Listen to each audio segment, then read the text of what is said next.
Rockbridge County, Virginia, 1883. While his neighbors rushed to complete standard stone hearths before winter, 43-year-old mountaineer Elias Garrett was still digging, excavating a 40-foot underground tunnel that sloped down from a sun-warmed hillside, then rose back up to meet his cabin foundation. Tom Rigsby called it a rabbit hole to nowhere. Hiram Pike laughed. "Heat don't run downhill, Eli. Even smoke knows better." Then came February 1899, the Great Arctic Outbreak, 16 consecutive days of killing cold. Staunton hit 12 below zero. Monterey plunged to 29 below. Standard hearths failed. Neighbors burned constantly, yet still woke to indoor temperatures in the 30s. Ice formed on interior walls 10 feet from roaring fires. But Garrett's crazy tunnel system maintained a steady 60 to 65 degrees while burning almost zero firewood.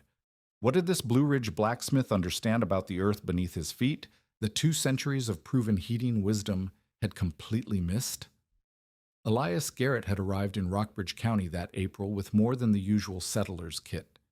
Behind him lay years of mason work across the upper Shenandoah, where dry-laid limestone foundations anchored cabins against frost heave, and a blacksmith's forge in Augusta County, where he had learned that solving problems meant building the solution yourself. The winter of 1882 had nearly killed him with pneumonia, leaving his lungs raw from smoke-heavy heating and his mind fixed on cleaner air. When he claimed his plot along South River, he brought that hard-earned knowledge and a determination to do better.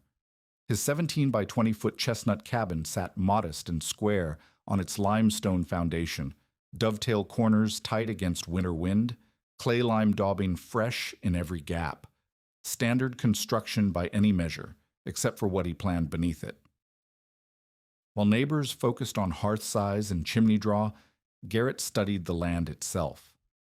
The south-facing slope 30 paces from his door caught winter sun from 9 in the morning until 3 in the afternoon, exactly the exposure old-timers favored for root cellars and spring houses.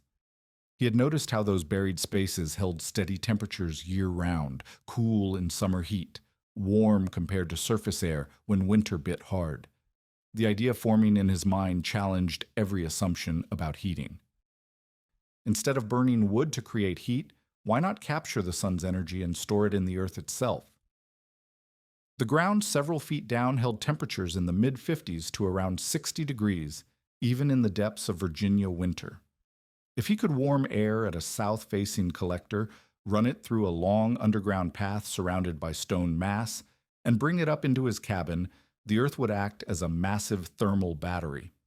Natural draft from his cabin's stack effect would pull the warmed air through without any mechanical pumping. Tom Rigsby first spotted him stringing a line level and marking the trench route on a clear May morning. The older farmer paused his wagon, studied the stakes and string, and shook his head with the kind of laugh reserved for obvious foolishness. When Garrett explained his reasoning about ground temperature and solar gain, Rigsby's amusement only deepened. Heat rose. Everyone knew that. Smoke rose. Hot air rose. The very idea of sending air downhill to get warmer defied common sense. Hiram Pike, hauling split oak past the work site, stopped long enough to offer his own assessment of the project. A man could dig all he wanted, but physics was physics. Cold air sank, warm air rose, and no amount of trenching would change the fundamental laws that governed every fireplace and stove in the valley. Pike had spent enough winters feeding hearths to know what worked and what was wishful thinking. Mary Ellen Corbett brought a different perspective when she visited the following week. Managing her own homestead had taught her the value of proven methods over untested theories. When Garrett mentioned his plans for a hinged mica pane at the hillside entrance to create a crude solar collector, she could barely suppress her smile. The image of a window built for underground creatures seemed to capture the absurdity of the entire enterprise. Why complicate winter heating when a proper stove and good chinking had served families for generations? Caleb McBride, whose number 8 parlor stove was the pride of his cabin, offered the most direct assessment. His iron stove, tall stovepipe, and steady coal bed represented the latest in heating technology. Store-bought reliability trumped homemade experiments every time. When the first frost arrived and the tunnel proved as useless as expected, Garrett would be back asking to borrow stovepipe and fittings like any sensible man. Even Doc Abernathy, who generally supported innovation and fresh air in tight winter quarters, expressed reservations about the project's scope. The amount of digging and stonework seemed disproportionate to any potential benefit. Reverend Josiah Martin worried aloud about stagnant vapors and unhealthy air circulation, concerns that resonated with families responsible for children's health through long winter months. But Garrett pressed forward with the quiet confidence of a man who had solved problems before. He had calculated the angles, measured the distances, and understood the principles at work. The south face would concentrate winter sun. The Earth's steady temperature would moderate the air. The long, stone-lined path would transfer heat to surrounding mass. The cabin's natural stack effect would complete the circulation loop. What looked like excessive work to his neighbors represented the careful application of natural forces they had simply never considered harnessing. As summer progressed and the scope of his project became clear, the community settled into amused observation. Garrett's tunnel would either vindicate an ingenious understanding of natural heating or provide the valley with a memorable example of misguided ambition. Garrett's first excavation began in early June, and by midsummer he had cut a nearly level trench 40 feet long from the hillside mouth to his cabin foundation. The rough dirt walls measured 24 inches wide by 24 inches high, carved straight through clay and loam without lining or reinforcement. The work went faster than expected, but Garrett's mason's eye noted problems even before the first test. The uneven floor showed slight depressions, the loose soil walls would shed moisture, and the perfectly level run offered no gradient for drainage or natural air movement. The summer storm that struck in late July proved his concerns justified. 3 days of driving rain saturated the ground above the tunnel, and seepage found every weakness in the rough excavation. Water pooled in the low spots, turning sections of the floor to mud. Condensation formed on the dirt walls where temperature differences were greatest. Within a week, standing water in the tunnel bottom reached depths that threatened the entire concept. Garrett measured the puddle depth with a willow stick, methodically checking every few feet along the tunnel's length. The deepest spots coincided with slight depressions he had missed during excavation. But the pattern revealed a larger problem. Without consistent fall toward daylight, water had nowhere to go. Without smooth, dense walls to shed moisture and reduce friction, air would cling to rough surfaces instead of flowing freely. The level run that seemed logical for moving air actually worked against the natural buoyancy that would drive circulation. His solution required starting over with precision that frontier work rarely demanded. He recut the tunnel bottom with a uniform 3/4 inch fall per foot for the first 22 feet, creating a definite downhill grade from the foundation toward the hillside mouth. This drainage leg would carry away condensation and stormwater while establishing the first half of a thermosiphon loop. At the lowest point, he excavated a sump and installed a 6-inch bed of river gravel, then cut a narrow French drain that daylighted below the intake mouth, ensuring that no water could accumulate anywhere in the system. The final 18 feet required the opposite grade, rising at 1/2 inch per foot back up to the cabin foundation. This gentle upward slope would complete the convection circuit, allowing warmed air that had given up heat to the surrounding mass to rise naturally back toward the building. The physics were subtle but crucial. Too steep and turbulence would disrupt flow. Too gentle and buoyancy would be insufficient to drive circulation. Relining the tunnel with dry laid fieldstone transformed the rough excavation into a precision instrument. Garrett selected stones carefully, fitting them into walls 4 inches thick that would provide thermal mass while creating smooth interior surfaces. Each stone was placed to shed water downward and inward, directing any moisture toward the gravel drain. The crown required particular attention, with stones locked together to prevent settlement while maintaining the precise cross-section needed for optimal airflow. The lime sandparge coat that followed represented old-world finishing applied to frontier innovation. Garrett mixed local lime with fine river sand and applied the wash thin enough to preserve the stone's thermal mass while creating surfaces smooth enough to minimize air turbulence. The finished tunnel measured 18 inches wide by 22 inches high, dimensions chosen to maximize heat transfer while maintaining adequate flow capacity. At the hillside mouth, Garrett constructed the solar collector that had drawn such ridicule from neighbors. The simple wooden box, painted black inside and fitted with a hinged mica pane scavenged from an old stove door, would trap morning sun and preheat incoming air before it entered the tunnel proper. The mica window could be opened for cleaning or closed to maximize heat gain, while a removable screen kept insects and debris from entering the system. The foundation end required equally careful execution. Garrett cut a stone vent measuring 10 by 12 inches through the cabin wall, fitted it with a hand-forged damper and adjustable louver that would allow precise control of airflow. Above, near the cabin's ridge, he bored a 4-inch vent hole to complete the circulation path. Warmed air rising in the cabin would escape through this upper opening, creating the stack effect that would draw fresh air through the tunnel below. Testing came on a bright October afternoon when Garrett lit a sulfur match at the hillside collector mouth. The acrid smoke threaded inward without hesitation, disappearing into the tunnel and emerging minutes later from the cabin's ridge vent. His indoor thermometer, positioned away from any other heat source, recorded the climb from 46 degrees at mid-afternoon to 60 degrees by dusk.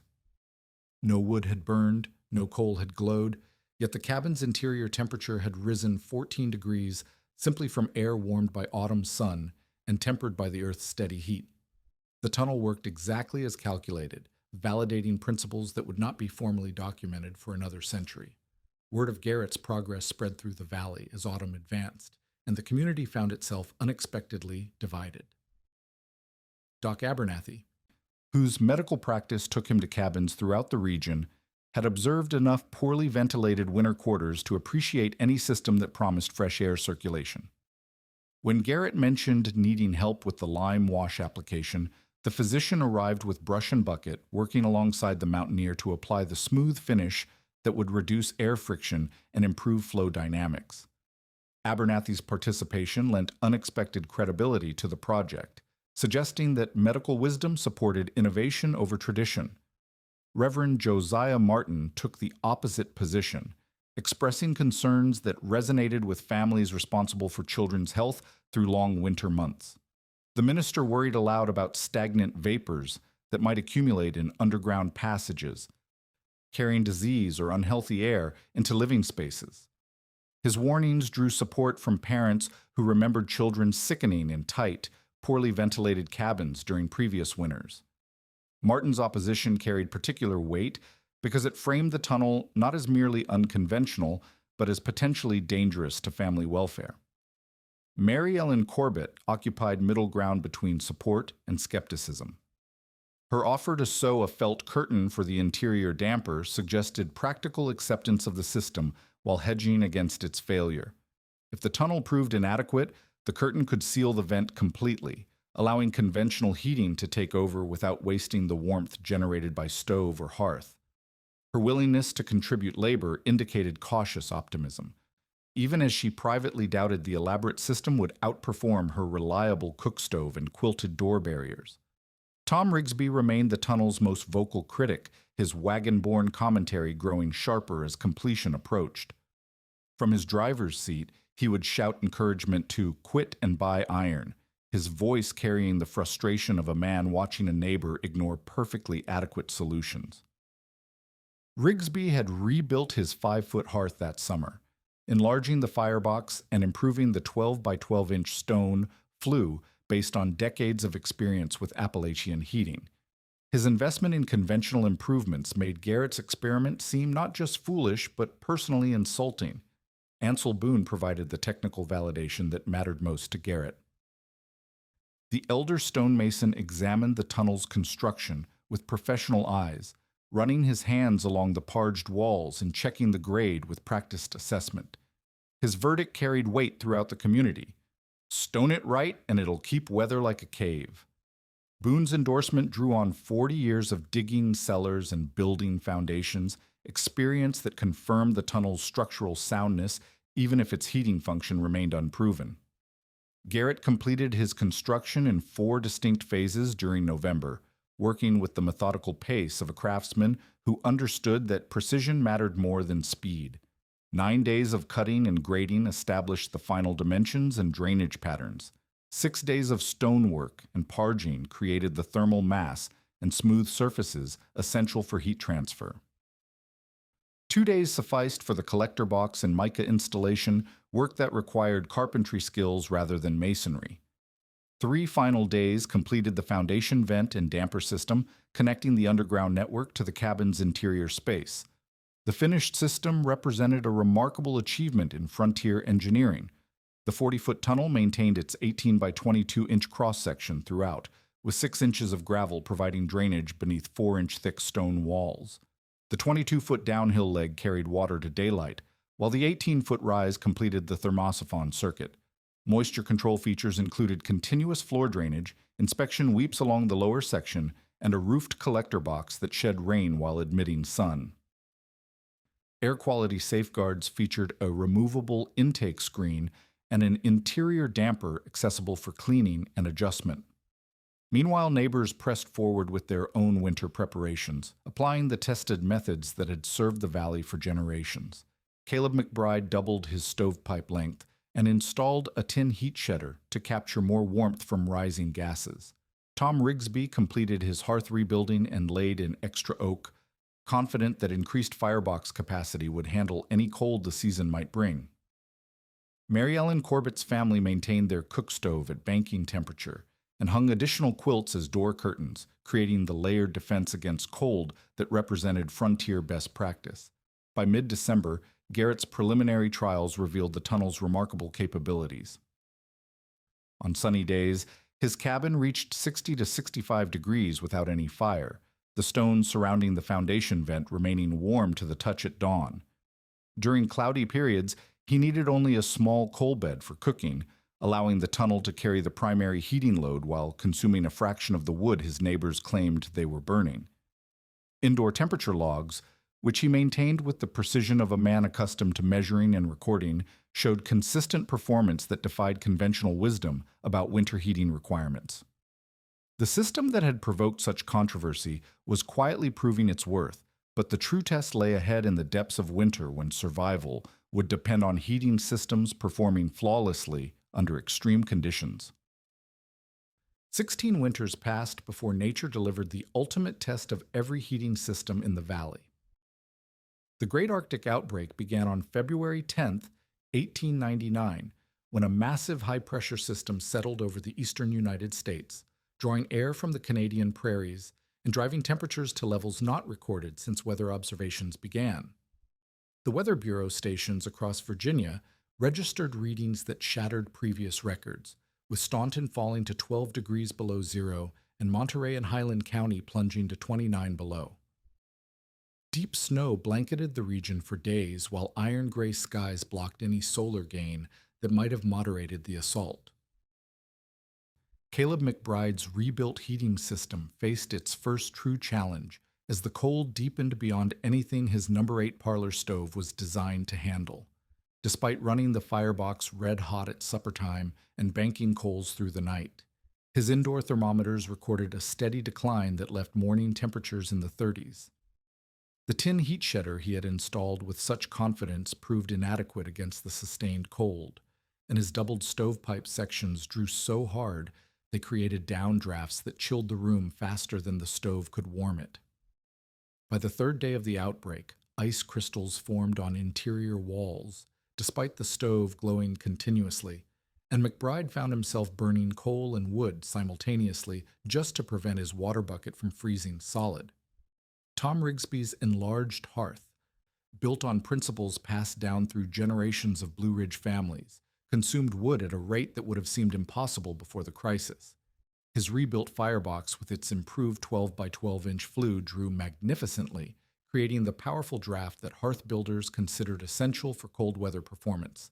Yet even burning half a wagon load of seasoned oak in 3 days, his cabin's interior barely maintained temperatures in the low 40s.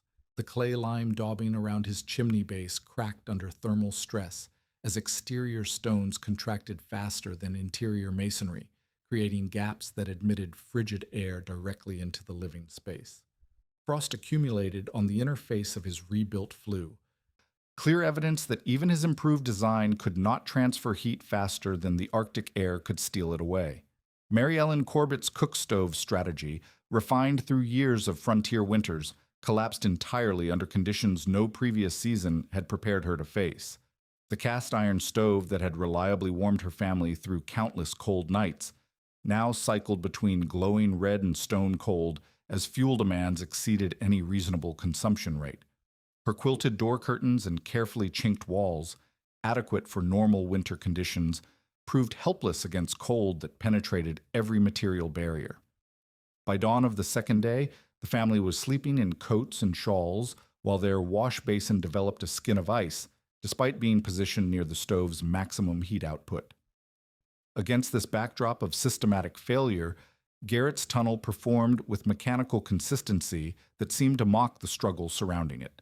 His daily temperature log, maintained with the precision of a man who understood the importance of documentation, recorded interior temperatures that remained between 58 and 62 degrees throughout the worst of the outbreak. On the clouded days when no direct sunlight reached the collector mouth, he burned small amounts of coal for cooking while the tunnel provided the primary heating load.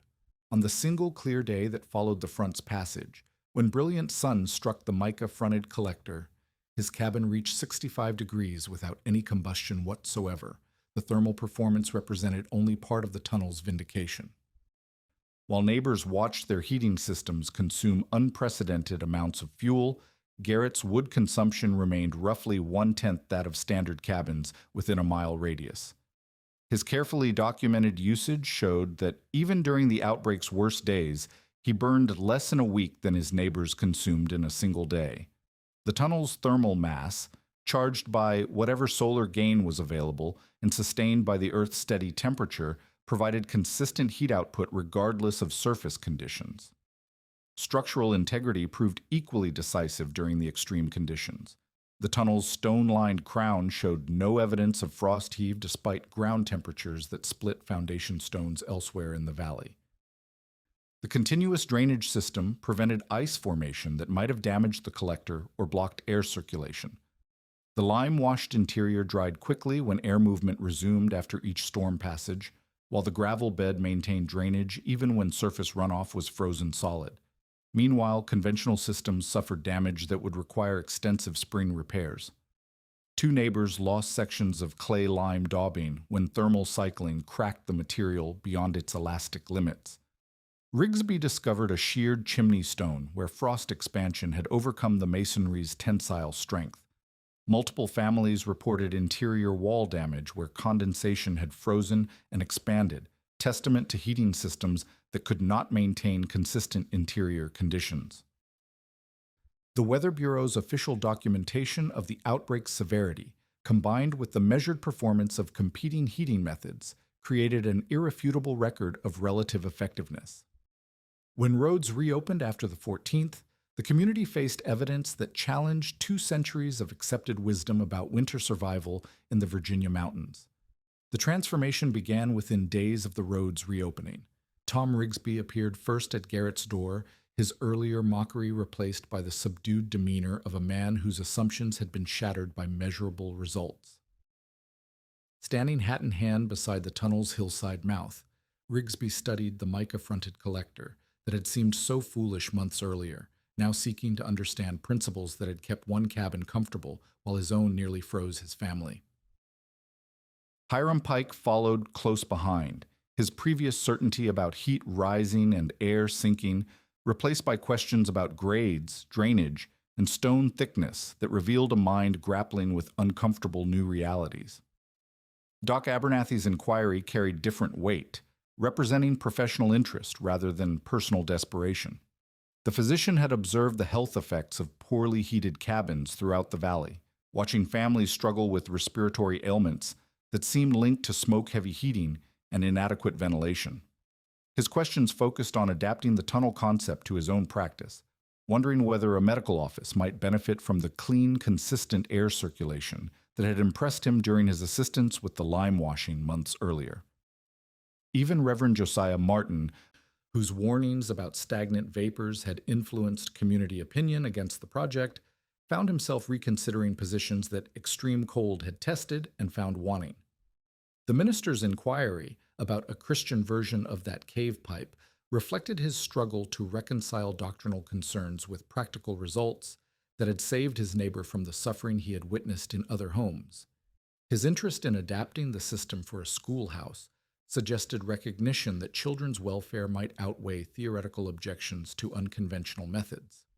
Garrett's response to these inquiries established the technical foundation that would guide future installations throughout the region. Standing beside his tunnel mouth, he rapped the parged stone with his knuckles to demonstrate the solidity that skeptics had questioned, then laid out the principles that governed successful earth-air systems. The south-facing intake with its simple collector cover concentrated winter sun while protecting the entry from rain and debris. Constant drainage fall on the initial run prevented water accumulation that could freeze and block circulation or create unhealthy stagnation that critics had feared. The rise back to the foundation provided the gentle lift that completed natural convection, while stone or concrete lining offered both the thermal mass essential for heat storage and the smooth surfaces necessary for efficient airflow. The gravel bed and daylighted drain handled moisture from condensation and ground seepage, addressing the structural concerns that had doomed his first attempt. A screened intake kept insects and animals from contaminating the air supply, while the controllable interior damper and small ceiling vent completed the circulation loop that made the entire system function as intended.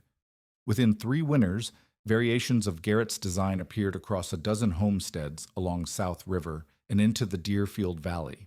Each installation adapted the core principles to local conditions and builder skills, creating a family of related systems rather than exact copies. Some featured longer runs that took advantage of favorable terrain, while others incorporated double inlets that increased airflow capacity for larger spaces. Most included the mica-fronted collector hood that had drawn such ridicule initially, but proved essential for maximizing solar gain during short winter days.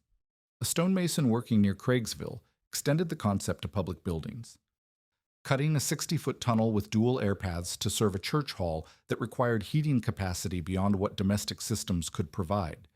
His professional execution demonstrated that the principles scaled effectively, encouraging other craftsmen to consider earth-air systems for commercial and institutional applications. Some builders experimented with connections to existing cellars, using the tunnel to temper incoming air for food storage while providing supplemental heating for the main living spaces above. The regional adoption that followed established technical standards that would persist long after the original installation. Root cellars and buried spaces holding steady temperatures were already familiar concepts throughout Appalachian communities, but the tunnel put that earth steadiness to work for active heating rather than passive storage. Builders learned to orient intakes toward winter sun, maintain positive drainage throughout the run, and provide adequate thermal mass for effective heat transfer and storage. In the longer perspective that modern analysis would provide, Garrett's 1883 innovation anticipated concepts that would not receive formal names until a century later. Passive annual heat storage systems, thermal labyrinths, and ground-to-air heat transfer installations all employed the same fundamental principles he had discovered through observation and frontier engineering. The Earth's role as a massive thermal battery, the effectiveness of south-facing solar collection, the heat transfer potential of long-buried paths, and the natural circulation created by stack effect became recognized elements of sustainable building design. Contemporary case studies and field measurements would eventually quantify what Garrett had sensed intuitively about Virginia ground temperatures, solar orientation, and buried air paths. The documented performance of modern earth-air systems validated the frontier instinct to let natural forces carry the heating load, confirming that innovative thinking and careful execution could achieve results that conventional wisdom had considered impossible.